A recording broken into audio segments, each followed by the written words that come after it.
If the Lord has laid his hands on you, then there's a claim on your life. There's a claim. You live no longer for yourself. It's no longer about you. It's not about what you think you need in order to be comfortable or to succeed. Once the Lord's laid his hands on you, nothing else matters. The epistle reading for this morning, this is the feast day of William Law. It's from Paul's letter to Philippians. And Paul's talking about this great prize.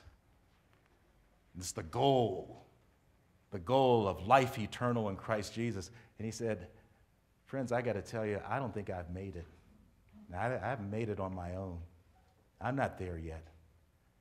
But one thing I do, I forget the past and press on to what lies ahead. I'm pressing on toward the goal.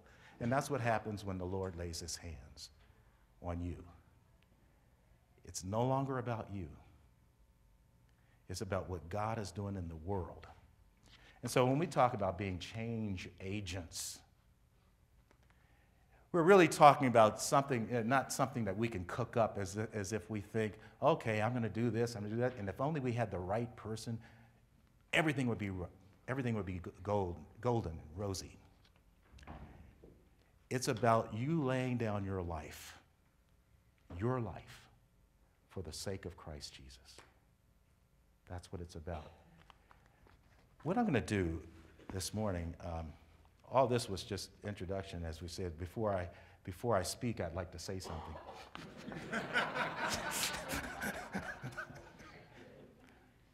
R.S. Thomas, a good Welsh poet and Anglican priest around the turn of the century.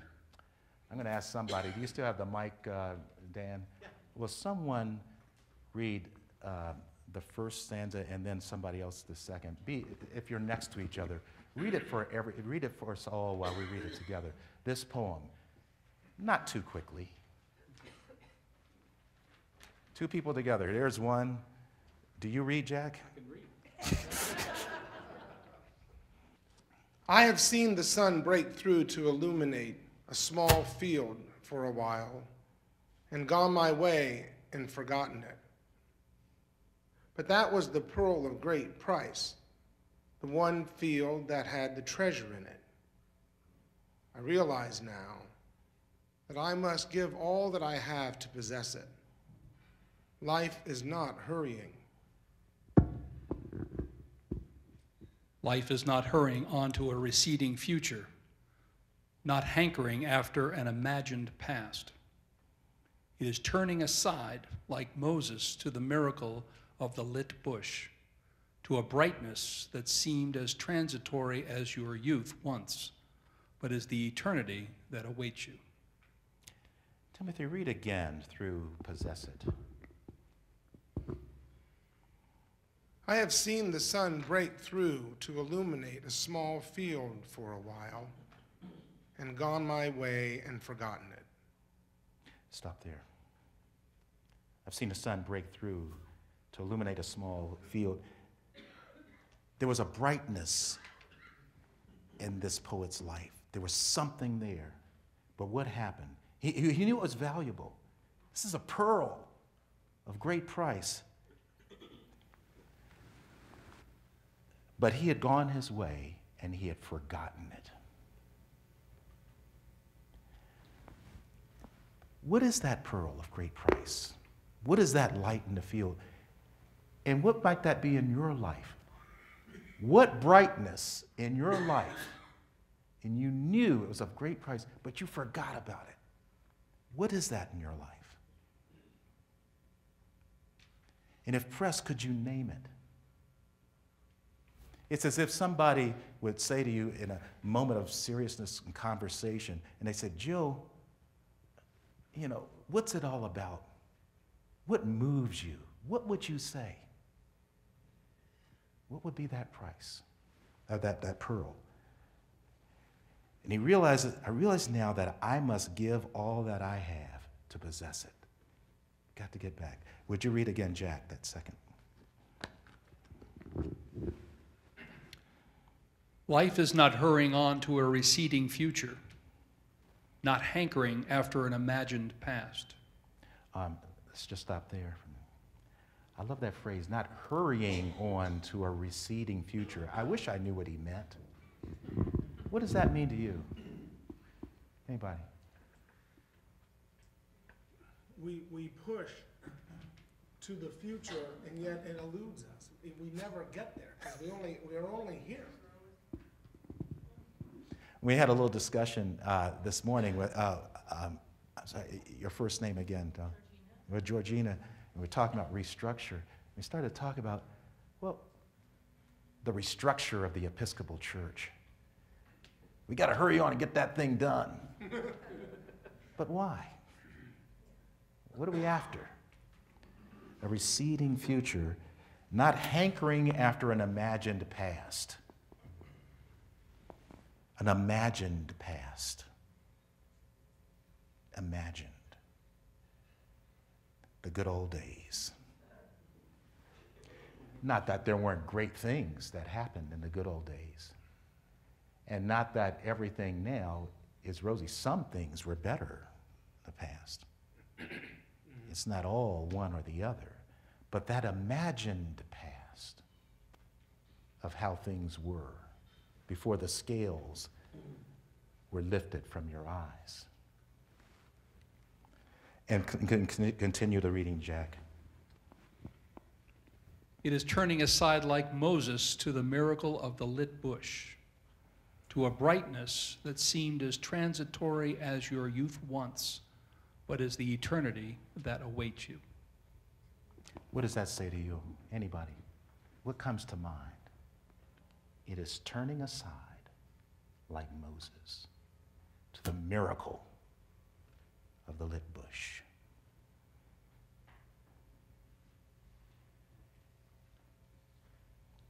I think it's honoring the gifts that we have today. It's recognizing and respecting and enjoying them. Did anybody not hear me? Okay.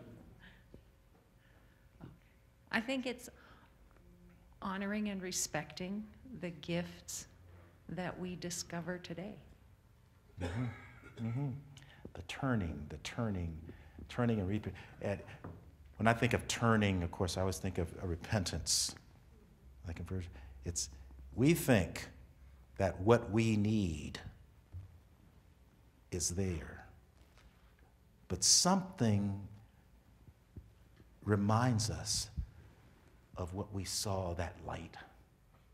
And so it's a turning back to the light. Turning back. Oh, well, just to echo on what you were saying, I mean, I think sometimes we get so focused on this is the way it is, this is the way it has to be, and there are these things that happen on the periphery and in the margins, and we need to be able to turn to see those, or else we just fly right by them. Yes, we're on our agenda with the blinders on. We can't see it. Well, what I want to do is say some things that I had in mind about what it might mean to be the leader. When I think of being a change agent, I just think of leadership. We need leaders. We need leaders. We don't have enough leaders in the Episcopal Church. And I want us to talk about that.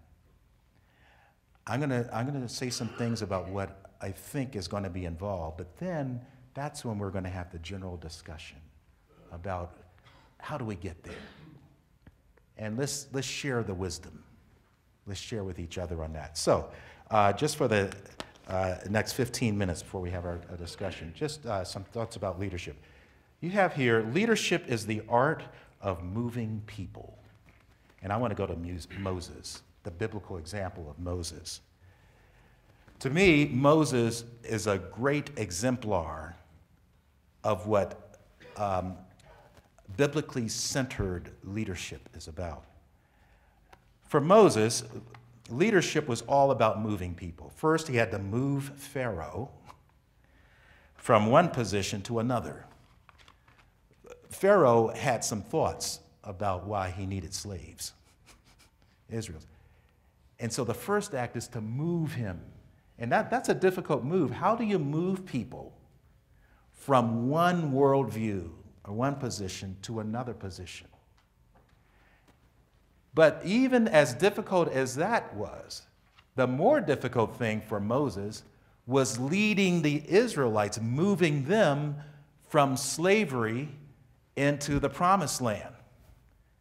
Or we might say emotionally, he had to move them from a slave mentality to a freedom mentality.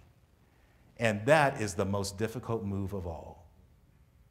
As I think I mentioned in yesterday's homily, when the going gets rough, people would prefer slavery and would have them in bondage. They would prefer the old ways because it's too uncomfortable to get to the promised land.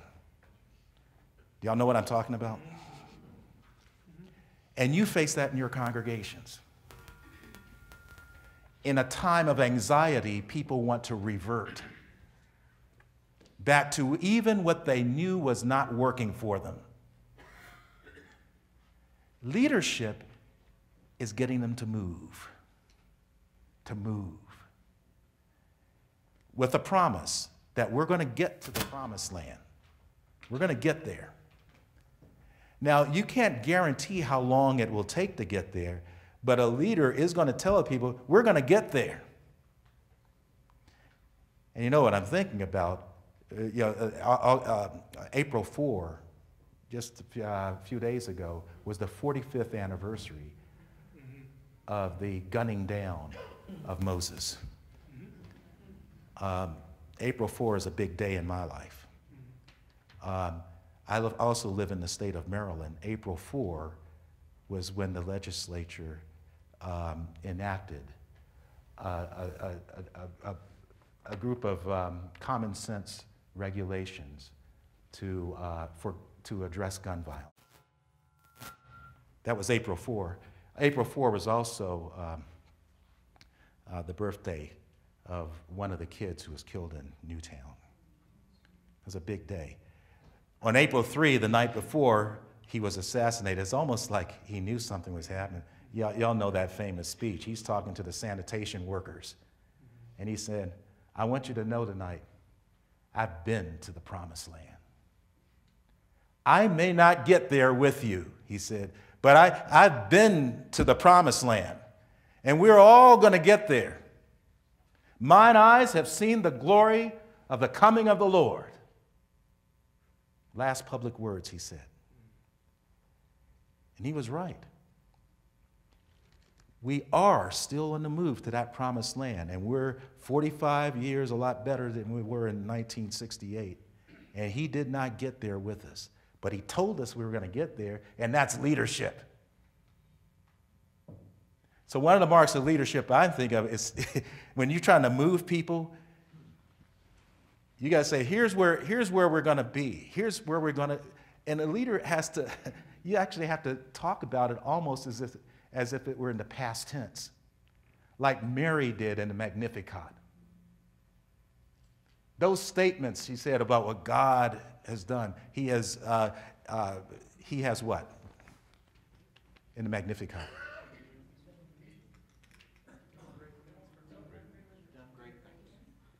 He's done mighty things for me. Lifted up the lowly. Sent the rich away empty. She talked about all these things that hadn't really happened. But she was so confident that they were, she talked about them as if they already did. That's leadership. Leadership is letting people know. And so you say to a congregation or a diocese, here is where we're going to end up. Now back home, you're trembling and you say, God, we are going to get there, aren't we? But you instill confidence that they're going to get there, and you say, I may not get there with you. This may be a long time for our congregation, but we are going to get there. St. James Episcopal Church is going to be in the promised land. and I'm going to help lead you there. We're going to get there. And the going's going to get rough sometime, but we ain't turning back. So leadership is the art of moving people. Some people ask me sometimes, boy, Eugene, some of my old friends, you're a bishop now, what do you do? What do you actually do? My answer is practically nothing. I actually don't do a lot. I'm busy. I keep a full schedule. I think I used to do more when I was a layperson and then a priest. When I was a priest, I'd have an idea. And then it's just, okay, now we're just going to rally forces around, get my resources together, and we'll do it. Now, as bishop, I have an idea, and I can't make it happen. So I do practically nothing, but I move people to do the work that has to be done. Sometimes I'd like to get out there on the front lines with them. I'd like to go walk in that neighborhood with them and get there. And I want to get down in the mud sometimes and work it out. But that's not my role now much. My role is to move you to do that. And move you and move you. So I move priests, sometimes physically. I move congregations. I move a staff. It's about moving people. You want to be a leader? Start moving people to do that which you cannot personally do. And if you did it all, that's not leadership. All of us are followers sometimes, and all of us are leaders sometimes. Maybe the last thing about that and moving people, that means if you're going to move people, you got to show up. You have to be there. So, and moving people, I don't do a lot, but I show up a lot. I show up at the celebrations, at the times of distress. I show up at meetings. I meet with a lot of people. Calendars filled with just meeting people, appointments. I don't even get the emails and all that. I'm just meeting with people. So if you want to be a leader, show up. If you're in the vestry, you got to step up your game. You got to show up more often if you're going to be a vestry member. That means at that Wednesday evening dinner, you got to be there. You can't go to everything, but you got to go to more if you're a lay leader. And if you're a priest, you're a deacon, you better show up. You have to be there more often. The more leadership responsibilities you've been given, the more you have to show up. And that goes for all of us. Second, leaders know the difference between power and authority. In moving people, leaders need to know the difference between using their power and using their authority. Power, in human terms, is the ability and use of force to accomplish one's will over persons or situations. That's power in my topology here. You may reverse those as some of you may have. There is a word for power, dunamis, in the Greek New Testament. It occurs over 120 times in the New Testament. Dunamis power is God's power. Now, God's power doesn't look a lot like our power. Human power, when we talk about power, we mean you really have the ability and use of force. We equate power with control. That's how we measure power. Oh, how can you control that situation? And we say, oh, that's power. She can control that. No. God's power is about releasing control. God, we say, is omnipotent, all-powerful. But notice, God actually controls little. God doesn't control you. God doesn't control events. God's power, well, that's a whole other sermon. God's power really is, though, it shows forth in love. Because God's power is that he could take a willful person like Eugene Sutton and make him want to do God's will. That's power. It's drawing power. Authority, on the other hand, unlike human power, is never grabbed for, never assumed. Authority can only be given. It is granted. Your authority is granted to you by others whom you serve to the extent that you are deemed trustworthy of it and deserving of it. Authority is given to you by the people. Now, you can have emblems of authority and implements of power. They can put a mitre on your head, but that doesn't give you authority. They can say, well, I'm senior warden. I'm rector. Great. Go serve somebody now and earn some authority to get some things done.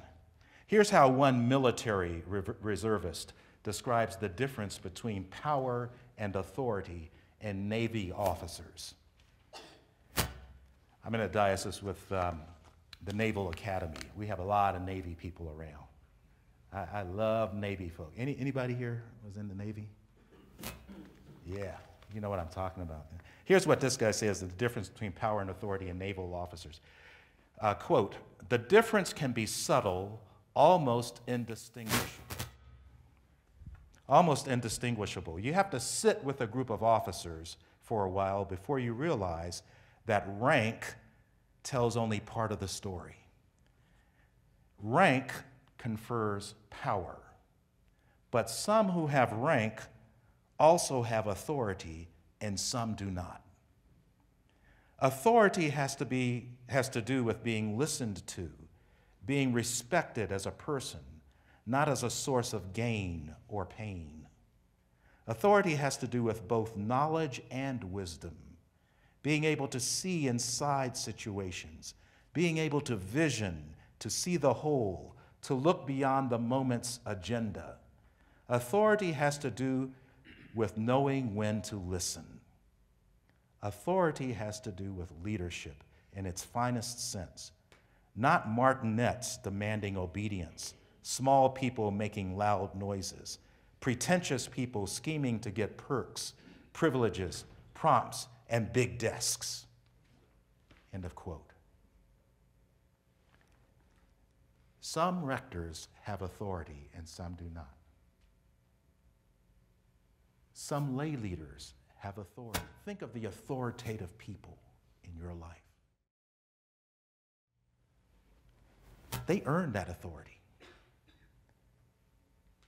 They didn't go asking for it. I like to say to a lot of our clergy, if you find yourself having to quote more and more the authority that the canons have given you, you probably, it's over. It's over. Now, we need the canons. We do. These are guidebooks. That's the way all law is. And it's the boundaries. But here's the inverse relationship. By the way, I could spend all day on this. I love this subject. We learn so much from parenting. Parents, of course, when you have an infant or a toddler, you really need to exercise a lot of power as control. You have to control their environments. You have to really, you have to control them a lot because it's a matter of safety. Don't do that. Don't go there. If you do, bad things will happen. It's very tight control.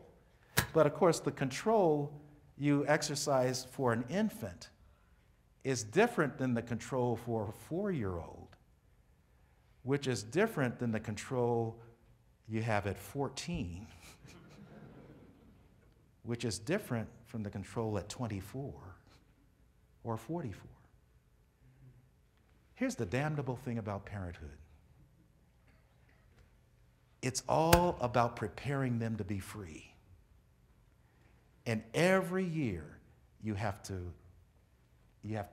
exercise less power and control. Now, for those, when it works out well, and it hardly ever does,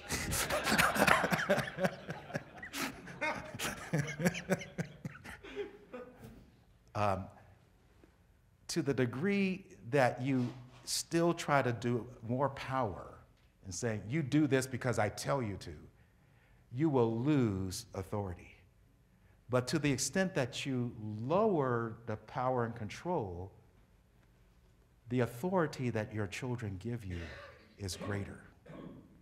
And so it's the damnable thing. It's the rough calibration over the years.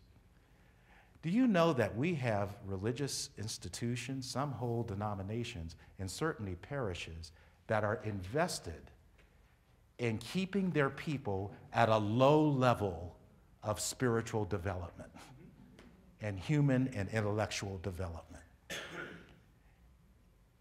The leader exercises the power, and the control is, you do this or you're going to hell. Or you do this or you're excommunicated. Believe or say that, and we're going to come down on you. That's an institution of power. And we have parishes, no, not in the Diocese of Maryland, but Bishop Smiley has parishes.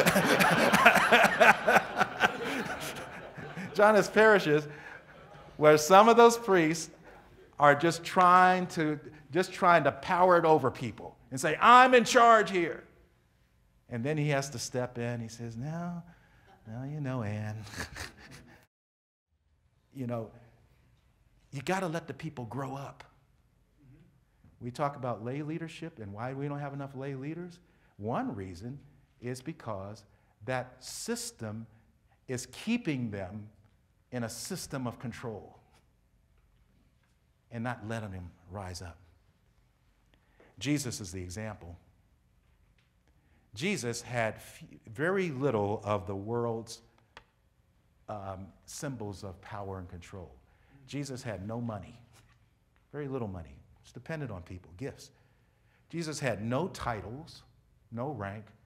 Interestingly, the people started calling him rabbi. He didn't go to rabbi school. Where was his diploma? That guy was a stone cutter, a tekton in Greek. Then, we say woodworker. Probably in that region, it was more stone cut. He was a worker with his hands, like my father. My father's a tekton. He fixes stuff. And they called him rabbi. It drove the real rabbis crazy. He had no army. He didn't have weapons. He had no institution. He basically, by the time Jesus died, he didn't even have any friends. No friends, no organization, no money, no titles, anything. Jesus was a loser. He was a loser. But here's what God did. God said, okay, they won't listen to my son, and they think they're going to win because they killed him. They killed my son. They think it's over. They don't know I have a trump card. Resurrection. Even death will not thwart my plans to redeem my world. I'm going to trumpet. And I believe God's going to trumpet in the Episcopal Church. God's going to do that. God's going to lead the Episcopal Church into a new day. It's called resurrection. So when Jesus had no power and all that, but we know what happened, the resurrection, and in that great hymn of praise in Philippians 2, though he took the form of a slave in human form, he humbled himself even further to death. But then God raised him from the dead, highly exalted him to the end that, as we read elsewhere in the New Testament, all authority in heaven and earth will be what? Given him. All authority will be given him. Know the difference between power and authority. Quickly over the next two. Maintain focus on the big things. I don't have time to go through all that with you. I lead some of this with the vestries. Just know that I go through Stephen Covey's famous illustration of getting the big rocks in before you fill the jar with sand.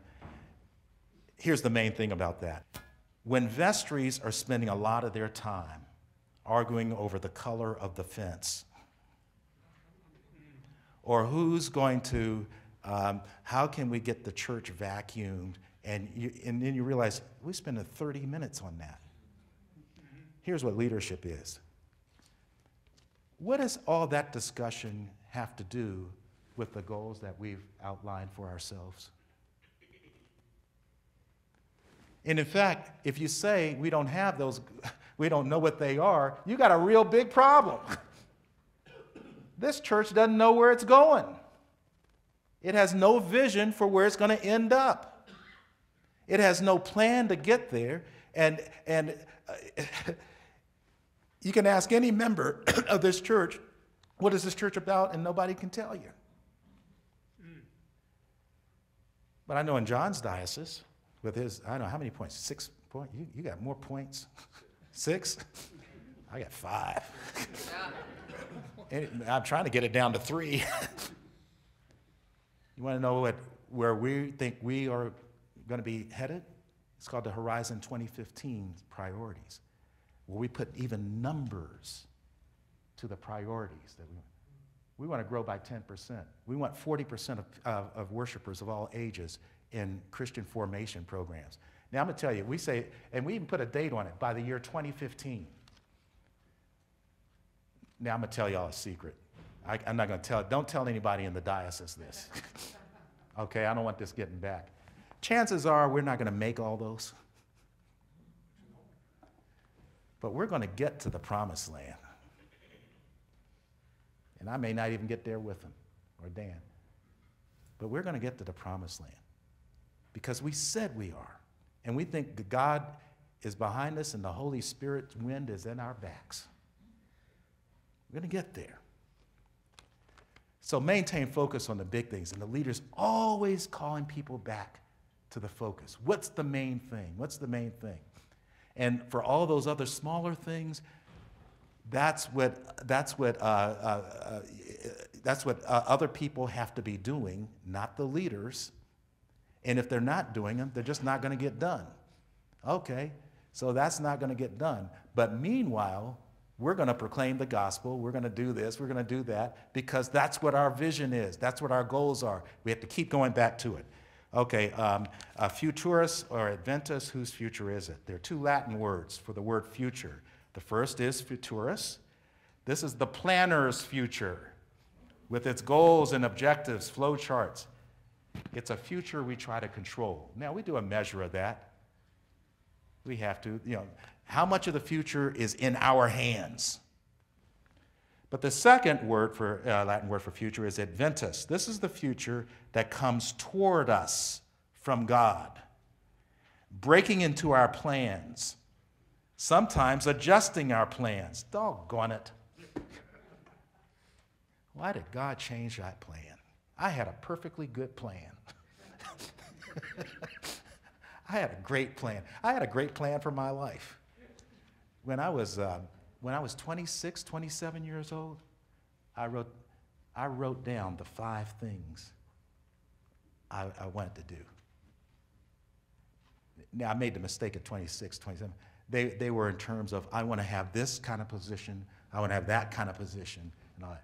So God changed all of them. I hadn't done any of them. I haven't been any of them because I didn't know what vocation was. Vocation wasn't about a particular job. Vocation was about what I am to do. If you ask me what my vocation is, I have to do. I'll give you the 3 words, the great PGE for me. I believe my vocation is proclaim the gospel everywhere. That's my vocation. Doesn't make any difference if I'm a bishop, a priest, a deacon, or a layperson. Doesn't make any difference if I'm in Maryland or Idaho. Doesn't make any difference if I'm in a small town, big town, if I'm in a poor church or a wealthy church. And I've been in them all. I've been in mostly white churches, mostly black churches. It doesn't make any difference where I am as long as I'm focused on my vocation. It's the vocation. So that Adventist reminds us that we are not so much in charge of the future, but rather we're kind of more in charge of helping it to emerge, to embrace it as a gift. God has a plan for your parish. God has a plan for your diocese. God has a plan and a vision for the Episcopal Church. Our job is to discern it and help it emerge and announce it. And then trust that Christ is still the head of the church and the Savior of the world, and you are not. I'm going to end with that and the conclusion of be the change you want to see in the world, but let's just take some time right now. And Julie, just tell us when we have to stop here. I want to hear from you all and from each other about, first of all, any of what I've just said before we move on. Any comments, questions, or concerns? Shout it out, and if we don't hear you, you start talking, and then he'll give you the mic. I led change in my parish for several years, and the thing that nobody ever told me was, as a leader, you may not know what the promised land looks like. I mean, for me, it was saying, God is calling us to a new thing. That is absolutely true. That is what we are praying for. It will happen. I don't know what it is, but it is happening. Mm-hmm. And I had to say that for years. And that's terrifying as a leader. And I don't think we talk about that enough. I think we teach leaders that you should know everything in order to lead, but that's not true. You have to be faithful. Right. One of the things that, the biggest way we got to our Horizons 2015 goals is not from me and a few others sitting around saying, what is it? We had a year-long process of gathering groups together, and together we discerned what these would be. All of us did it, and then we voted on it at convention. It wasn't a particular group. And so what would it mean to engage the whole parish in some way in that kind of discerning of its vision? Last thing on that, and I think, should I be blessed to have the next 5 years, I may even try to get even tighter with numbers. This is risky, but I preached on risk last year. Risk is, sometimes you got to get there. Now, so what I'm about to say is very risky. How many people are in church on Sunday morning where you are? About 60 to 70. 60 to 70. It might be a very powerful goal is to say by the year 2020, no, that's too far ahead. By the year 2015 or something, this church shall have 100 people on Sunday morning. That is not what we're called to do. Okay. In our congregation, I understand that. We're called to get 250 people in the community involved with ministry. I like that. And that's a clear number. Now, and that may be true. That may not be true for you. I have to tell you, and I'm very clear about people in my diocese, I think for probably 3/4 of our church, of our parishes, they ought to have a numerical growth goal. And some, maybe about 25%, probably not. I like that goal. But the power of it is, now we said we're going to do that, now we have to work toward that. The best chance of getting to 100 people on Sunday morning is saying you're going to get there. It's not as likely when you say it doesn't matter. Others. That's the power of a goal and vision. It's very powerful. Even if the congregation doesn't make its goals, they will be a lot further along than they were and they were very clear, and they even learned some things about why they didn't get there. And it may be, and after that period, they have to readjust. Yes, ma'am. So I need a word of hope from you because I'm here because my congregation has already made the decision that it needs to take the next step, which is to close or to merge or to do something. So those eloquent words about what is your purpose and keeping your eye on that and the promised land and all of that, we have no idea what that looks like.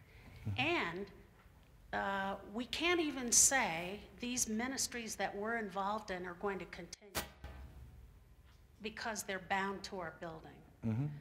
So my question is, how do you keep the leaders motivated? I hear what you're saying, yeah. And how do you keep the leader who's in a tough place motivated to keep people moving toward keeping the mission of the church alive, even though it's not going to look anything like it ever did?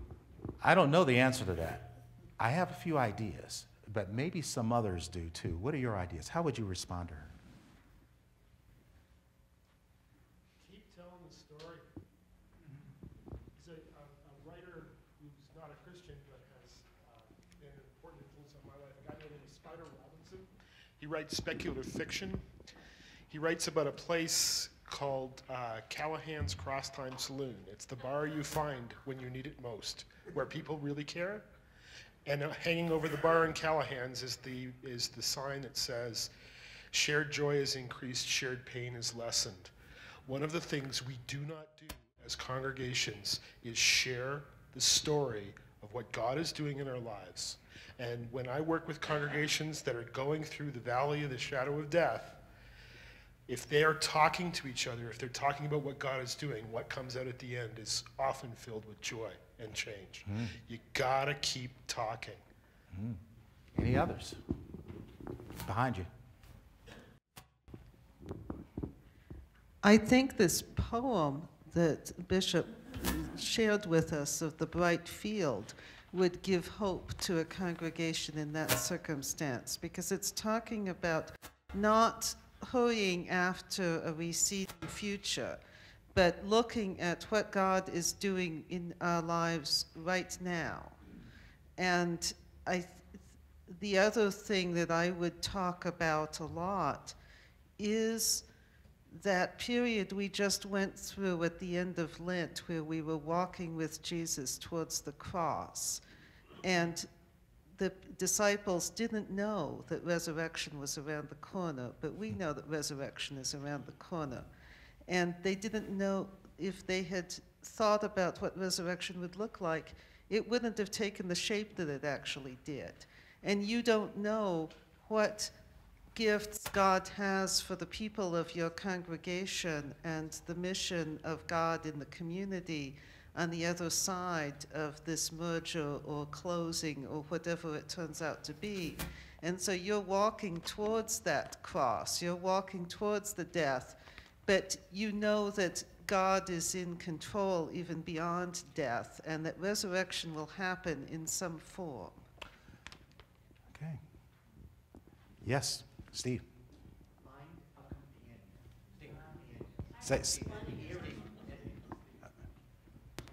Find a companion or companions. And here is my business card.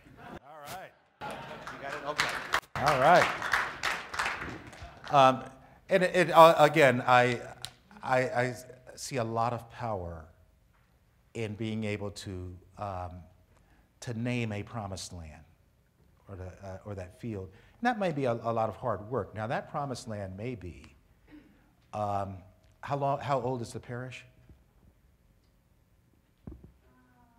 Close to 100 years, although, yeah, close to 100 years, okay, good. but not as it originally started. It's Okay. had many incarnations Right. and changes. You may want to say, by the year 2015, we aim to close the doors of this building. But we're going to start a new community that meets in people's homes. Now, I just picked something out of the back. But the goal, the promised land, may be that the promised land is not in this building. especially if it saps the energy of the congregation to be in its present state.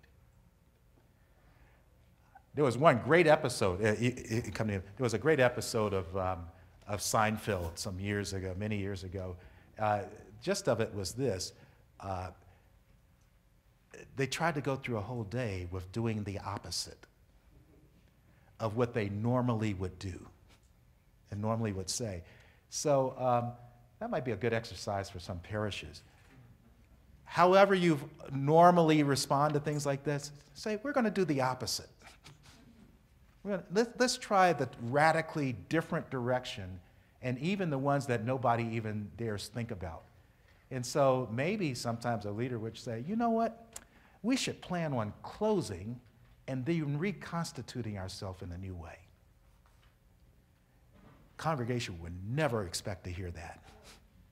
But it's the opposite. It might be a spur. Yes, sir. Last brief question.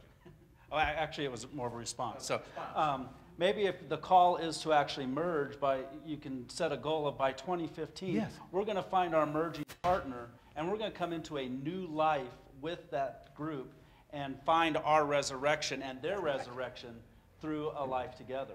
And again, to turn it and look at that positive, hey, God is calling us to a new place. This is exciting, and let's go forward and be those disciples that God's calling us to be. I like that. By 2015, we're going to find that partner. We're going to merge.